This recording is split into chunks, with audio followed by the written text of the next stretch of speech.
Cool. Hi. Thanks for pitching up for my talk. There's a warning on the screen. Read it, whatever. There's quite a long talk that I want to get through, so I think I'm going to go fast and then probably have misjudged the length of my talk entirely and finish in 5 minutes. But let's rather do that than go over schedule, you know? So my talk's title is The Free Lives Formula for Making Hit Games. We've released 3 games now. I'm going to go over that in a while. And we have found at least self-defined success with each of them. So I wanted to talk about our processes and our methods for doing it. So before I start, I actually had like about 4 separate disclaimer slides.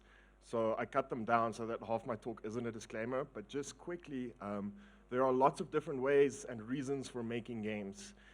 This talk is focused on our methods of doing things, and it's useful for people who are kind of making games for survival. If you can't rely on government funding or outside, if you like money but you like making games more than money, like me, then this is kind of a methodology that will probably suit you. So let's get started. So I work at a company called Free Lives. My name is Ruan Rothmann. We made this game called Broforce. These slides are terrible, I'm sorry. I made this presentation in Unity because I don't have PowerPoint, and I could have scaled this better. Anyway, I'm just gonna go. You guys know what the Broforce logo looks like, hopefully. Broforce on Steam has sold over 1 million copies. We've made a game called Genital Jousting, which also on Steam has sold over 230,000 copies. And we recently released a game called GORN, which sold less than the others, but it's still did all right. We're still like pretty happy with how it did. Again, these are like self-defined successes. They all paid for their development costs and then some, and they're all allowing us to make more games. And so again, so second disclaimer slide. Outside of games, and just in general, in my opinion, there are 4 prerequisites to being successful, I think especially in a creative field. And these are like the 4 pillars of success, as I very cheesily decided to name them. Privilege, vision, hard work, and luck. So at Free Lives, we definitely had our fair share of at least 3 of those. And we definitely come from a position of privilege. So I know it's like kind of sometimes, I don't know what the word is, but it feels like it's inappropriate to come here as like a white guy with a privileged background and be like, here is how you make successful games. So that isn't what I want the talk to be about. This isn't about like what you should do, and if everybody did this, and everybody is going to have successful games. This is what we did. This is what worked for us. I can only talk about the experiences I had and the lessons I learned, and this talk is appropriate from where I come from. And appropriate to the privileges and luck that we had in making games. So now to the actual process of making games. First step is obviously coming up with an idea. But to me, that's like by far the easiest part of making games is coming up with ideas. In fact, the problem isn't coming up with ideas, it's dealing with all the ideas you have and the limited time you have to pursue the various ideas. I think it's fair to say that all game developers have far more ideas than they'll ever be able to make. So the problem then becomes, how do we pick from all those myriad ideas and commit to one that has potential and one that we can actually make and make a commercial success? So we need a set of criteria to evaluate an idea, right? That's the obvious step. So what makes a good idea? Hooks is like something that's often talked about, game ideas. Is it on trend? Is it, people love memes, maybe that's good. Like fun games good. What's that? Big things killing big things. I think that's good. I definitely have found success with making games about things killing other things. Compressibility, we'll get back to that. Humor, emergence, tone of the game. There's tons of different things that go into what could possibly make a game idea good. The problem, though, that I've found with this is that you're relying very much on your own judgment. You're looking at this idea, and you're making this game in your head, this potential game, and then you look at this imaginary game, and you're trying to evaluate whether it's good, and then you commit to it or not. But even experienced developers will do this and then fail horrifically with their game, make a game that tank. I mean, my favorite example of this week is Cliffy Baczynski, made a game called Lawbreakers after having made like probably 10 other games that all have sold millions and millions of copies. He makes this game that doesn't look like it's going to cover its development costs. And that's a guy with like 20 years of industry experience plus. So if somebody with his level of experience still can't evaluate an idea, then why should you? So this is the first big takeaways. Don't trust your own judgment on whether an idea is good. You've got to test it. So then, right, so sorry, I forgot what the next slide is. The thing is, you can look at all these like complicated metrics, and there's like kind of things to try and evaluate ideas by, or you can simplify it down. What you want to do is you want to find a game that you want to make. You want to find an idea that you can make, and then on top of that, you want to find some game with commercial viability to support it. And I think like if you approach finding game ideas with that, you can often be surprised by what lies in the intersection. So now after the thing is you have like your millions of ideas, and you're smart enough to not like try and just like conjecture which ones are good. So then the next thing you do is obviously you do game jams. I think anybody who knows anything about Free Lives know that we love game jams. We do them all the time. We even run a couple of game jams that we don't even do ourselves just to encourage other people to game jam. Game jamming is like probably the most important thing about being a game developer for several reasons. Like you get to test your ideas, you practice. It's like an 8-hour to 1 week that you spend and you learn so much. It's such a low commitment for such a high yield. They're fun, obviously. You get to work with people where you otherwise couldn't, because otherwise it's a big deal. Somebody has to relocate. There needs to be money that changes hands. But if you do a game jam for a weekend, you can just collaborate with whoever you want in a low commitment, fun environment. I think this also falls into testing your idea, but there's always this mental image that you have of the game, and as soon as you actually try and make it, you see all the actual constraints that you didn't think of before. And then I think this is very important. So I added exclamation marks. I think the best way to get a job in the games industry is to have a portfolio of jam games. Certainly at Free Lives, whenever somebody asks me how to get a job in the industry, how do I get like internship at Free Lives, I'm just do game jams. Get an impressive portfolio of games, or just a portfolio at all, because that's what we're going to look at when we're deciding who to hire, just what you've made. It doesn't have to be polished, it doesn't have to be awesome, just make stuff. And game jams is how you do that. So I just wanted to show, I don't know why it's so small here. I did like, well, whatever. I can't use Unity UI, clearly. So it's just like a bunch of different jam games that we've made that are on our page, just to kind of show like, these are games that even made it past the jam phase to the next phase, which I'll get to in a second. It's Super Wolfenstein HD, Cricket, Death Smashers, Orgasm, Mergazers, and Frogs, some of which are here. There are about like 10 other games that I could have thought of that aren't even on the Free Lives website, that just kind of got abandoned somewhere between the jam and the next phases, or that, you know, that we made and that we had at shows even, but that we chose not to pursue and not to document anywhere for some reason. So now the next step is, after you've done your jam, and it seems like it's viable to make this game, and you like the idea, and you want to pursue it. So I'm sorry for using this term, because it's like a very, I don't know, it's like a very businessy term. There's a couple of them in this talk. The next thing you want to do is you want to get a testable minimum viable product. I think the more commonly used term in games is a vertical slice, just like something that you can actually test. And testing means that you want to like kind of put it out there. So I think the amount of time you want to spend on this is after your jam. Now you're trying to like actually pursue some sort of production for this game. So you spend between 1 week and 6 months on it. And I think there are different things that you can have at the end, but you want something that you can physically test.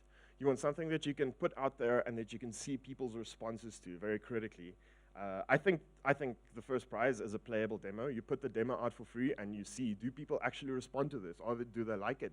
Does it get like shared? And respect people's time. For me personally, if I'm going to download your game, I have to like click on it on my browser. I have to go to itch.io. I have to read through all your instructions. I have to click the download thing. sit there and do nothing while the download finish, go into the folder, right-click, extract, start the game, and then figure out how it works. That's a pretty big time investment, considering that I could have been playing Dota or something in that time. I don't know, I don't play Dota anymore. But I could have been doing anything on the internet with that same amount of time, but I chose to spend that time playing your prototype. So respect my time. Make sure that the thing that you're putting up to be played is worth somebody's time and to play it. itch.io is awesome. Use itch.io. It's the best place to host these kind of jam prototypes. There's a community there already. The hosting is really good. It's free. You get good analytics out, which I'll get to in a second. And they're very friendly. You can even charge for it. You can even accept donations for it. You can keep back bulls. Just use itch.io for this. It's the best. And yeah, and going along with it, if you don't want to do a demo, which you should be doing, but alongside your demo, you also want to do like some GIFs of it, tweet it out a little bit, make a couple videos, make a Reddit post or two, just to get that word out there. This isn't an exercise in marketing. Well, it is, but it's not an exercise in sales. You're not trying to get 1 million people to notice your games. You want 100 people to notice the game, download it, and try it, and then see how they respond to it. So after you've like made your game, you've put it on itch.io, people are downloading it, some of them are playing it, then you just kind of chill and you monitor it for a while and you see what happened. So what I want to do today, this is going to be horrible, it's not going to be visible at all, is I want to show you the difference between 2 games that I made and how they did. Maybe I can like Alt-Tab and something. So 2 games that I did this process for are Frog Smashers and GORN, both of which are playable here, which is why I chose them.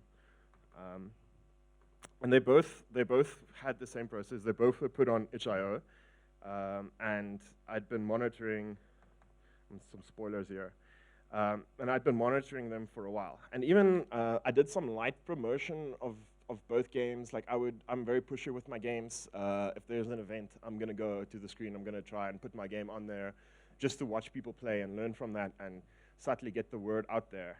Frog Smashers even got featured on the mainstream of E3 this year by Devolver, our publisher, right after their press conference, which was like pretty successful. And there were thousands of people who saw them play Frog Smashers on it. And it got like a pretty good response. So I want to show you guys what that spike looked like on my itch.io analytics. So you can see there right at the start of it is when it got onto the stream. 150 downloads a day for about a week, steadily tailing off. And that like tailing off continued until where it's today, where it's like, that's about 10 downloads a day max. There's one where it spikes to over 10. And most of these are actually click-throughs from the GORN demo. So despite having got that amazing amount of visibility, which a lot of people would like kill for their game at E3, it's still just like completely petered out over time. Let's contrast that with GORN. For GORN, I put an even worse free demo online. I made one Reddit post about it, and this is what its itch.io analytics look like today. As you can see, there's like this steady stream of 100 downloads a day on average. In total, it's like over 50,000 people downloading the free version. And if you go back a year, this is last November's one, it's sitting at about 100 every day average. And it's been there the entire time it's been on itch.io, just 100 downloads a day without me doing any effort on my side. It's just gotten this momentum by itself. So obviously, if that's like a very encouraging sign, right? So, okay, fine, so it works, cool. Should maybe check before. Same 2 slides, GORN, great. So, I mean, from that it is clear that Frogs was unable to maintain its own momentum while GORN was. So that's like sad frog, but happy gladiator. What's next? All right, so now you've like done your thing, you've put it on itch, the response has been great, people are like telling their friends about it critically, and it's just going on along its own steam. Now you want to go and take that thing from a vertical slice that you released it free to something that you can actually charge money for, and that's the step. So at Free Lies, we're big fans of open development. This is something that comes from Desktop Dungeons. I think we basically just copied them in the early days of Broforce. And it's something, hey Danny, and it's something that has stood as well. I remember Danny doing like an open development talk at I think the first Amaze. So here I am, like still, I don't know, it's like I don't know how long ago that was, a couple of years. And we're still preaching the same thing. So, you know, people are doing it for so many years, like, develop openly. Have a free playable build that is available. Keep it like relatively updated, doesn't have to be always updated. And people are gonna make YouTube videos about it. The 12-year-old kid who has dreams of being a YouTuber is going to make a YouTube video of your game, and it's going to have 2 views. One is his friend, and the other one is you, the developer. And you actually like learn a lot. You learn a lot from those videos because he's not like trying hard. Well, he's trying hard to be entertaining, but he's not trying that hard to play your game. And that's like a good way to see where the little faults are where people get stuck. And you just like, I watch YouTube videos of people playing games endlessly, so I know exactly what a new player's experience is, just from watching like my free versions, YouTube videos made by kids, and then like later on maybe you get lucky and somebody who has an actual following makes a video, but that's like not even important. That helps spread the demo, but your major learning is from the small YouTubers. You get to interact with fans, that's not so important. Like, just interact with people, respond when somebody asks something. When there's like a bug that annoys people, fix it, etc. Like, I don't think that's that hard. And then very critically, the same thing applies to when you release your vertical slice, you need to be worth people's time. When you release onto early access, the very first day of early access, your game should be worth the asking price. It's important for many reasons. I mean, early access has a bad name. You may choose to skip early access, obviously, but our method, I think, will involve early access for any game that suits it. If your game is worth the asking price on day 1 of early access, it means that people feel they've already gotten their money's worth, and that any additional content or work that you do on the game after that is a free bonus. And it has this effect of changing people from fans into advocates, because they feel like they're getting tons of free content as you're making the actual game, because they'd already like had the thing. Every update since after day 1 is free DLC for them if the product on day 1 is worth the asking price. So don't release on early access unless you are worth people's money and time. Yeah, and then after a while, like, you'll continue developing, and I think the rest is the easy thing. I think if you've tested and proven your idea and you made it to early access and people are happy with it on day 1 of early access, the rest is just a cruise. You just have to work and stay motivated and do it, but it's like kind of hard to fuck up from there. I don't see many games really fail miserably if they were good on the first day of early access. So yeah, the rest is just, you know, there is a lot of tips that I can give for early access that I feel that we've learned, but I think those are less important than getting your game to early access in a good state. So I wanted to okay, so that's basically the end of the talk, and it seems like I'm still in good time, so I have like some couple of bonus slides. And I wanted to just like quickly go over a couple of concepts that I mentioned really quickly in terms of evaluating ideas. Now again, I'm not going to repeat myself. Evaluating an idea is not always important, but there are certain things that will stand out about an idea. And this isn't like what is a good game idea, this is what is a good marketable game idea, or what things about a game are good indicators that it'll perform well commercially. So again, the meme factor, but not in terms of funny picture memes. Meme in this is in the traditional virality sense. Like, what is the probability that it's going to spread from one person to another? More simply put, if I play your game, what is the probability that I want to tell my friend about it? And that's, I think, is the single most important factor in determining a game's commercial success or not. It's not marketing or anything else, it's just how excited am I to tell my friend about this game? Because that's the true thing. Like, you can see ads and you can see recommendations by popular people or whatever, but you don't really trust them. But if I go up to my friend and I tell him, dude, check out this game, it's amazing, that is like the highest probability of me actually going and buying that game. If I have more than one friend telling me that, it's almost guaranteed that I will get the game. And that explains this like meteoric rise of games. And it explains the early like Farmville successes that were really obnoxious with this kind of spread, but you can do it without being obnoxious. You can do it by just making something that's cool. Compressibility, this is a term from Evan, and compressibility just means how easy is it to understand the concept of your game, and how small a form can you relate the concept of your game.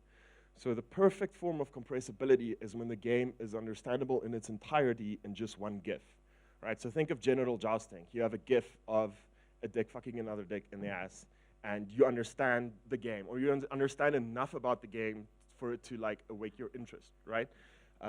Large strategy games are not very compressible. It's like you can't show a screenshot and show why Civilization is an interesting game.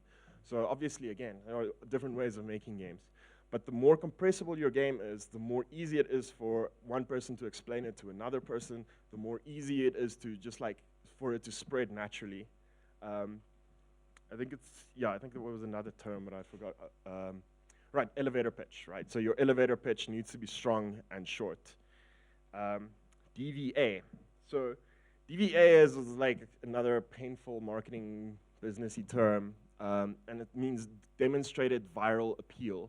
So this is like a combination of the previous two ones, and DVA is what you use to determine whether your MVP, whether your vertical slice is worth developing. You put your vertical slice out there, and you see if it spreads by itself, if it spreads under its own steam. No paid ads or anything. Are people telling other people about this game? Does it excite them enough that they want other people to see it as well? So, I mean, Genital Jousting spreads very easily via YouTube videos, or people just wanting to like shock their friends with it. And then like that has a secondary spread of, you know, the meaning behind the game and it being interesting to analyze. GORN also obviously just YouTubes really well, and it spreads easily there. And it was like really early on, you could see that people are excited to make YouTube videos. It's a very performative game, and they're keen to show those to others. Occupying a space is another concept that I've been trying to kind of find a good way to explain easily. But occupying a space, in this context, the space refers to a space in conversation, right? So I'm talking about indie games and something else, and then I'm going to mention a game. So for us, like, let's say there's a conversation with somebody who's like, what is the most American game ever? Odds are that Broforce is going to be mentioned in that conversation. If people ask, like, what is a great melee VR game? The odds are that GORN is going to be mentioned in that space. So what are the conversation spaces that your game will be mentioned in? And this, again, like, contributes to the meme factor and the other above-mentioned things. So I think, like, a space that Broforce is occupying that we're not exploiting is the 4th of July space. Around the 4th of July, everybody wants to play the most American game they can, and it's often Broforce, but we're not really doing anything about that. So I think we should be stronger in that space and try and like actually do something on the 4th of July to remind people, you know, 4th of July, it's time for Broforce. If you play Broforce once a year, let it be on the 4th of July. And I think you need to figure out what is your space. When are people going to talk about your game but not about that other game? What makes your game more mentionable than the game that preceded it? Why is it more interesting to mention your game? Because you only get 2 or 3 games in a space. And a space could be a genre. It's like, what is like the best roguelike top-down shooter? What is the like best survival game? Or again, like, what is like the funniest game? It doesn't always have to be genre. Like 4th of July and the Broforce example is quite abstract from games. There are many types of spaces you can occupy, but I think it's important that you figure out what they are and that you do occupy spaces. Again, I think this is possibly the single most important takeaway from this talk is do not trust your own judgment at any point during your development. I think it's the one mistake that more senior developers make because they feel, well, you know, I've made all these games that are successful, I can do it again, and this time I'm going to follow this different method. I don't need to show other people my work. I know that I'm good at it. Don't trust your own judgment. Test your assumptions at every step along the way, and you'll never be surprised at how your game performs when it does finally reach the market. There's no reason to be taking large risks, I feel, today with making games. It's necessary, and it's already enough of a risk as it is, that you shouldn't be spending 2 years in a game and then only then seeing how people respond to it. I think it's just, it's foolish, really. All right, and I feel it would be really unfair to do a talk about free lives and success without mentioning free lives as a secret weapon. And that is like our support team, obviously. I think Dee was here, and I'm not sure if she's in the hall today. But our admin team is really kick-ass, and what they enable us to do is make the games. The programmers and the artists and the designers just make games. All business, meals, everything. I mean, we're basically a bunch of children who just game jam.